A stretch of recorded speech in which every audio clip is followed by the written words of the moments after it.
Baik Ustaz, beranjak ke pertanyaan berikutnya dari jamaah Probolinggo dari nomor akhir 003. Assalamualaikum warahmatullahi wabarakatuh Ustaz. Waalaikumsalam Nah, warahmatullahi ini wabarakatuh. pertanyaannya seputar rumah tangga Ustaz. Nah, Bagaimana cara seorang istri menyampaikan kepada suami terkait masalah di ranjang?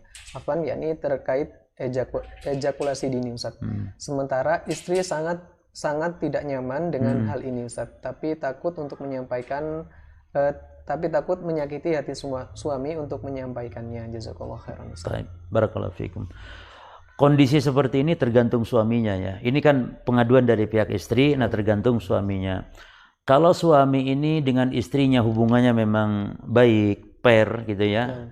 Ya, ini dia tidak saling tertutup ya, tapi memang saling terbuka, maka insya Allah tidak ada masalah, berbicara saja.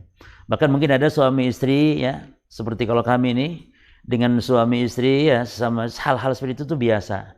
Kurang apa itu boleh disampaikan. Cuman mungkin tidak setiap suami istri seperti itu. Nah, maka bagi para pasangan suami istri ya sebenarnya jangan sampai kaku dalam hal seperti ini. Misal mohon maaf ya, suami mungkin kurang nyaman sikap istrinya dalam jima, tidak masalah. Perbaiki.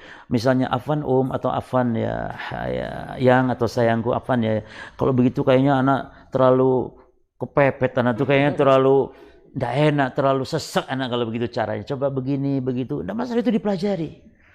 Nah, mungkin masalahnya ini ketika tidak ada keterbukaan. Maka tentu ini harus hati-hati dalam penyampaian. Ya, boleh mungkin ya dengan cara istri pun membantu lah.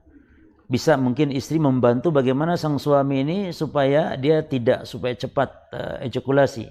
Nah, ini mungkin dipelajari, ada ilmunya, silakan dipelajari. Mungkin dengan meminum ramuan-ramuan, mungkin dengan kuku bima kah, atau dengan supaya panjang dipelajari, tidak masalah.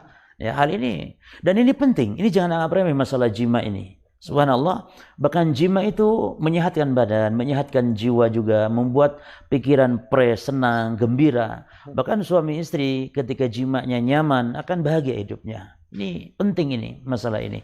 Dan sekarang di zaman yang banyak penyakit ya, faktor orang yang kena penyakit gula saja kadang-kadang berkurang nafsu syahwatnya. Maka ini juga harus dipelajari bagaimana. Mungkin banyak-banyak bertanya, cuman jangan menyampaikan sekaligus kalau memang dikhawatirkan suami tersinggung. Karena juga tidak boleh menyinggung suami dengan hal-hal yang tidak pas kita cara penyampaian. Harus menjadi istri yang baik, yang bijak.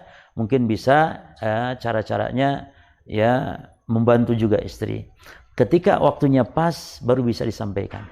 Nah, dalam masalah ini.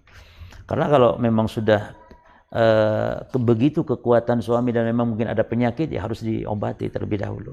Nah, barakallahu fiik. Berarti untuk penggunaan obat-obatan gitu itu dibolehkan selama tidak membahayakan ya, dibolehkan. Jangan sampai Viagra gitu. Afwan menyebut merek nih ya. Artinya harus aman gitu loh. Karena jangan sampai kebanyakan overdosis bahaya. Artinya yang sehat banyak. Madunya madu yang asli apa kan insya Allah membantu itu. Ya. Dan mungkin tanya kepada ikhwan-ikhwan yang berpengalaman dalam masalah ini. Ya. Nah, ini yang jomblo-jomblo mohon maaf ini pembahasan ini agak membuat bergetar juga ya. Ya, barakallahu fikum.